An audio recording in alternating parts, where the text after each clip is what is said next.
سلامونه، وخت مو په خیر. حکومت وایي په افغانستان کې د تلپاتې سولې د راتګ یوازینۍ لار دا ده چې افغانان خپل زعیم په خپله خوښه وټاکي. د ولسمشر سلاکار وحید عمر نن ویلي هر څوک چې د سولې نیت لري باید تاوتریخوالی ودروي.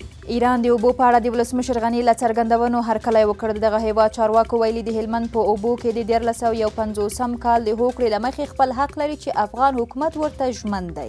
روسیې له امریکا وغوښتل چې په ټاکلي مهال ویش له افغانستانه ووځي. د افغانستان لپاره د روسیې ځانګړي استازي ویلي د مسکو د کنفرانس پایلې د رضایت وړ وي او د افغانستان د سولې بهیر تازه کړ. اروپایي ټولنه غواړي له امریکا سره د افغان سولې په تړاو خپلې همکارۍ پیاوړې کړي. افغانستان کې د اروپایي ټولنې استازي وان برندد ویلي چې افغانان نور له اوږدو جګړو ستړي شوي دي. ننګرهار کې پر کابل پوهنتون د ډله ییز برید یو ترا نیول شوی. ځایي چارواکي وایي نیول شوی کس د داعش ډلې غړی دی او د دې ډلې له بهرنیو غړو سره یې هم اړیکې درلودې.